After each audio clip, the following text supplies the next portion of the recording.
So I have the honor today to introduce you to Susan Bozarth, who is our speaker today. She's spoken here before, and I didn't get to hear, so I am so excited. I'm not going to tell everything about Susan because I want to save some for her to be able to tell. But she is a teacher at Christ for the Nations, an administrator too, right? A teacher, not anymore, but she used to be. She's written a book. I got to see that, and I'm not going to tell because I'm going to let you tell. That's okay. That's okay. We'll know how to find it whenever you're done. So anyway, come on up. We want to welcome you warmly, and we're so grateful. Thank you so much. Thank you. I'm going to move some of this because I'll tell you, I'll be throwing this on the floor, not on purpose. Here, get a couple more, otherwise, get the pen. Okay, whoops. Now we get organized here. Well, it's good to be with you all again. Joanne and I were talking. It's been right at a year since I was here before, so good to be with you. Thank you, Joanne, for inviting me again. And I do always appreciate all the ladies that work so hard to put stuff like this together. I've never been very good at this kind of stuff, so I'm always very thankful and honored to see the creativity that you guys can pull off. I would have just gone, oh, well, let's just put a candle in the middle and call it a day. So you guys, it's lovely. And good to meet some of you and get reacquainted with a few of you. I actually do have some books in the car. I didn't even think to bring them in because I brought them last year. So I wrote a book, how many years ago, Melanie, do you remember? 5, 6, 7 years ago. And the title of it is Don't Stop Living. And the reason I titled that, it was a compilation of a blog that I did during the 10-year period I took care of my husband. I was his caregiver for 10 years. And so he had Alzheimer's, diagnosed at age 57. That's way too young. I kept him at home the whole time and took care of him, hired some aides. I was thankful I was able to do that. But at night, I would go into my office and I would just start writing down how did I survive the day. And that's how I came up, just don't stop living. Because sometimes you think you just want to crawl under the bed. But don't do that. Don't stop living. I also handed out to Joanne. I forgot that I even had them in my notebook until they fell out. But here's a little thing. I left some with Joanne. Myself and Adam McCain, if some of you know him, Gabe Castano, who's the academic dean, another gentleman, actually I don't know, but I think he teaches also. We put together 4 different modules. There are 8 sessions, 30 minutes each, so it's brief. And we just wanted to do something just to kind of get it out there for people that might be interested in CF&I. You do get a credit. It's $50 for all 8 sessions. Some people, one person does it, and sometimes they just do a Bible study around, they pay for the one, and you can have as many people there as you want. So anyway, Joanne has those. If you have any questions or interested in that, she has them. And thank you for the worship. I was giggling so hard that first song because I had this memory of being a little kid. Music was my most difficult subject in school because I cannot sing. And when you started doing like the round, oh man, I thought, okay, throwback to almost flunking music because I don't know how to do that. But thank you very much. I loved it. And the girls, wow, you guys are all very talented and gifted and anointed. So thank you. That's people that can do music. I'm just thinking, I took clarinet lessons for one day. And the only reason I took clarinet lessons is because my boyfriend Jimmy took clarinet lessons. But I looked at that thing with all the little different, and I thought, there's no way I can do this. So one day with my clarinet, and I'm out of there. So anyway, thank you so much. It was lovely. And I want to introduce a couple young ladies that are with me. They were here last year, too. Melanie and her sister, Christine. Melanie was a student and worked at CF&I. She works with Todd White Ministries now. And Christine is looking for a job. So if you have a job, they both live on campus right now. And Melanie certainly travels with me somewhat. Christine maybe will get on the roster, and I'll make her drive once in a while, too. So I appreciate them coming. And anyway, so what I want to talk to you about this morning for a few minutes, I'll watch my time, because I know you got to get home and do laundry or whatever. I almost left the towels in the washer this morning. I thought, nah, I'll just do it when I get home. Father, bless our time together now in Jesus' name, amen. I want to talk to you. As I've gotten older, I have found that I spend a lot of time on reflection, looking back, looking forward as well, but looking back at my story, my life story. Everybody has a story. You do know that, right? You have your story. Don't compare your story to somebody else's. Your story is unique, and each chapter is being written. Proverbs chapter 16, verse 9 says this: "A man's heart plans his way, but the Lord directs his steps." Another translation puts it this way: "In their hearts, humans plan their course, but the Lord establishes their steps." I know Melanie has heard me ask this question many times, but most of you have not. But how many of you have ever given God a really good plan? I don't give God dumb plans. I give him good, reasonable plans on how things ought to be. How things could work out easily if he would just do this, contact that person. I give him phone numbers, dates. I give him the whole strategy.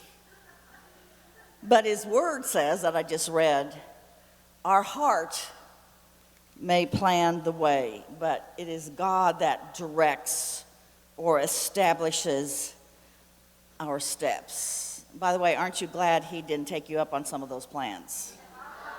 Come on. I look back and I think, Lord, thank you, Jesus. So as I said, we each have a story. Your story is being written right now. Every story has a beginning, middle, ending.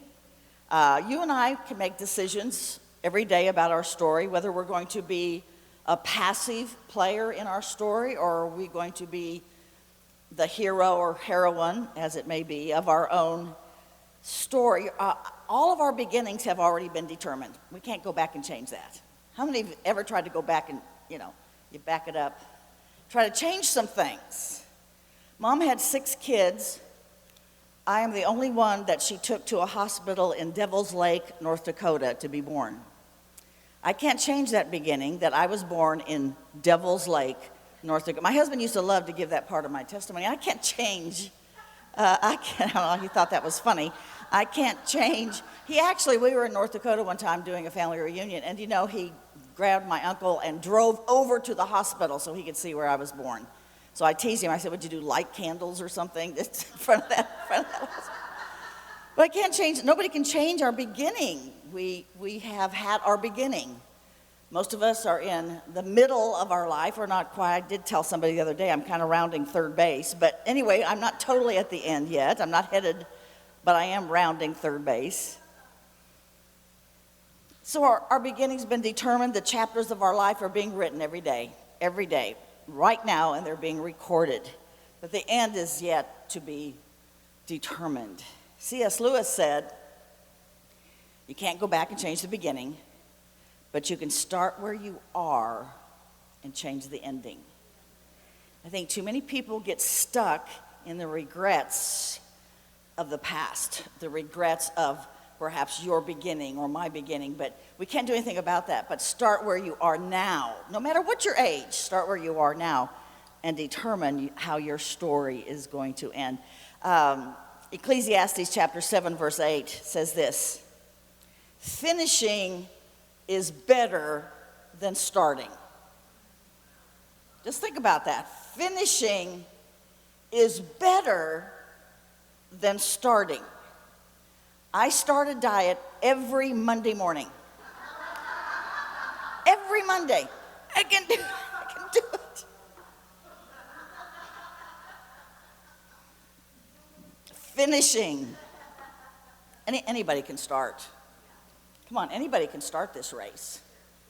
It doesn't take a lot of energy or strength to start. Your energy and your strength will be determined that you are going to be assured you are going to finish your race. I've known way too many people. I've been in ministry for 52 years. I know I only look 53, but I've been in ministry for, that was a joke. You been in ministry a long time, 52 years. In that time, I've known many people that have started well. I mean, on fire, started. A little warfare, a little disappointment, some struggles, and they're nowhere to be found, and they blame God. It's interesting. We're an interesting group of people, us humans. But it is the events of our story that contribute to who we are and our ability to fulfill our destiny, whatever that may be, whatever He determines. But each chapter in your life, I can guarantee you this, it's going to require commitment, courage, and flexibility. Discouragement and confusion and the curse of this age over analyzing will try to derail you from your story. It's not that we don't think through things and analyze things, but I have found this generation has spent too much time overanalyzing until they overanalyze their dreams away. I've seen that happen over and over again. But discouragement, confusion, not sure what you're going to do, it comes to all of us. And how we respond to that is how our chapters are being written. You're going to experience the thrill of victory, and you know the rest of it, the agony of defeat. But victories and defeats are all part of our story. They all are part of it.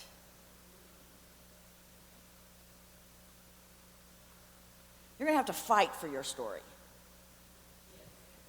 I remember sitting in my living room one day and I was praying / whining. You know how those go together. And I finally just got real with God and I said, here's what I want, Lord. I just want you to make my life easy. What? I mean, He could do that, right? Right?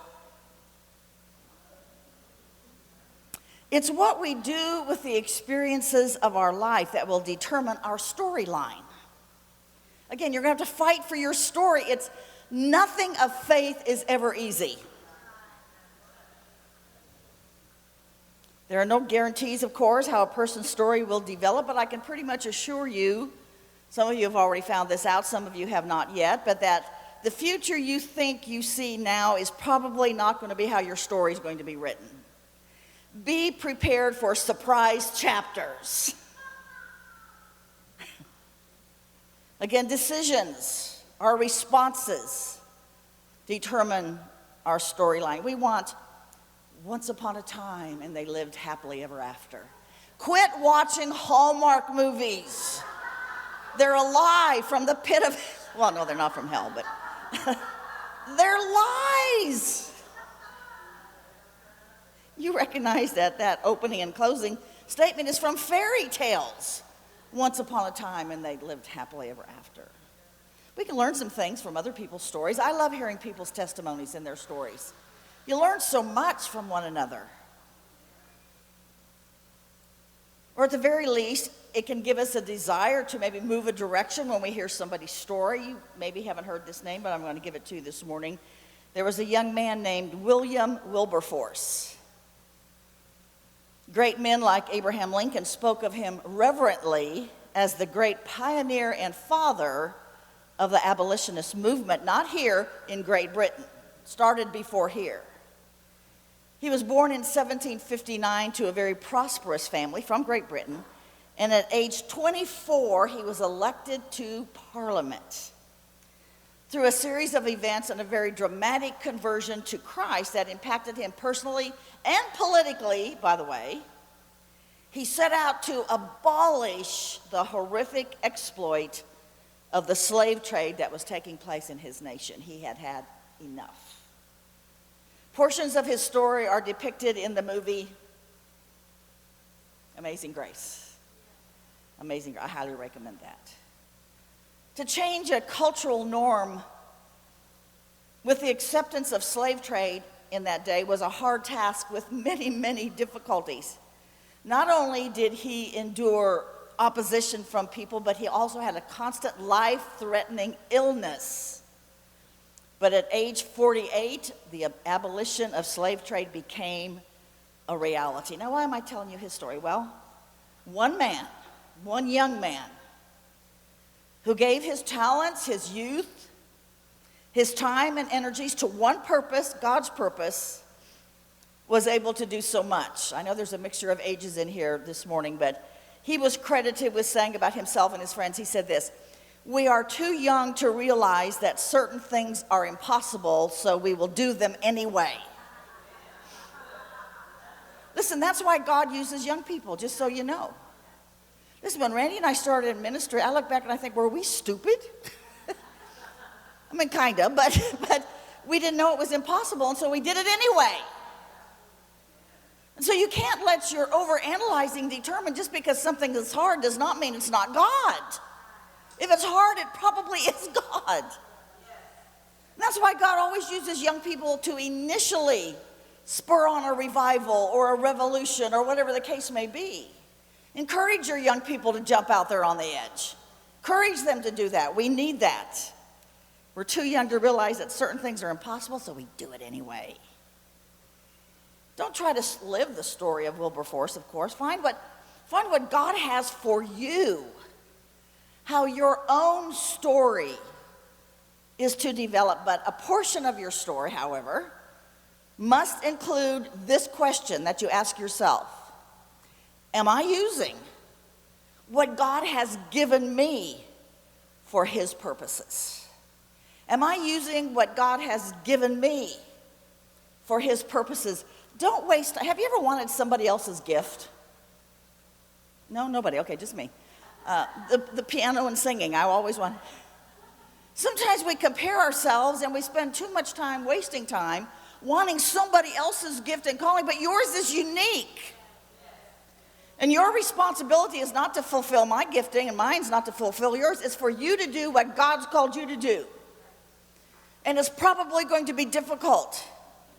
But there will be no fulfillment without you recognizing you have specific calling on your life, your storyline. Don't try to jump into somebody else's story, your storyline. Might look impossible, but you must be determined. I'm going to do it anyway. This is really deep. I'm getting ready to give you a really deep statement here. You can tweet it and everything. It's easy to do what's easy. It's powerful. But it's the truth. It's easy. Anybody can do easy. It's easy to do what's easy. But I want to tell you something. God will always call you beyond yourself. Why does he do that? So that we can stay glorified, but so that we can stay totally dependent on him and not our own ability. He's always going to call us out. Get us out of that, I hate the phrase comfort zone because we beat it to death, but call us out of that area of comfort. We're going to be living on the edge. Somebody said if you're not living on the edge, you're taking up too much room. He always calls us beyond ourselves. Another name you need to know, you've probably heard of him maybe, Eric Liddell. Eric Liddell. A portion of his story has famously been portrayed in the movie Chariots of Fire. The plot being that Liddell, called the Flying Scotsman, was supposed to run in the 1924 Olympics in the 100-yard dash. He refused to run in this, his best race, and he was almost assured of gold for himself and for his nation. But he refused to run in this race. You know why? Because the race was to take place on Sunday. To say that he faced opposition, even persecution, would be an understatement. But he could not and would not compromise on his conviction that Sunday was set aside as the Lord's day, and he would not run. During a dinner honoring Eric just after the 1924 Olympic Games, Lord Sands had this to say.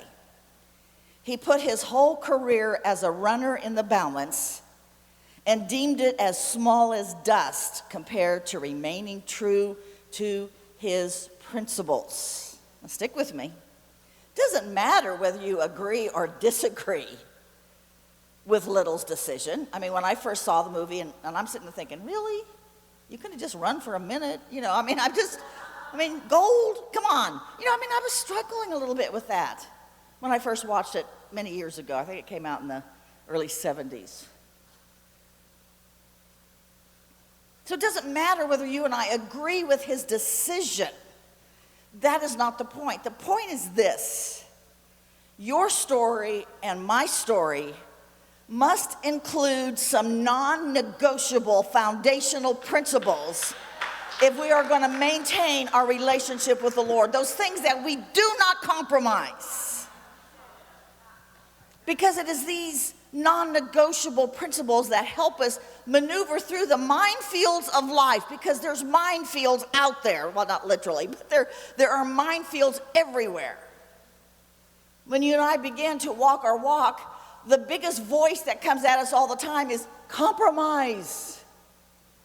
Keep the peace at any cost. Hey, there's some things God desires more than peace. That's obedience. So these non-negotiables, everybody, come on, let's find our own I call it the compass, the moral compass of our life. What's lacking today in so many? They have no moral compass. They're wandering around. They don't know what's right or what's wrong. I was talking to somebody the other day. I think it was my son, Chad, actually. We were talking, and I said, when I was a young person, I knew the difference between right and wrong. I didn't always do right. I did a lot of wrong. But I knew I wasn't deceived. I knew I was doing wrong. It was a choice I made. But I knew the difference. Today, when I meet with some students, and I'm sure you all have had this experience too, and you talk to them, some of them, honestly, have no moral compass. They don't know the difference between right and wrong. You know why?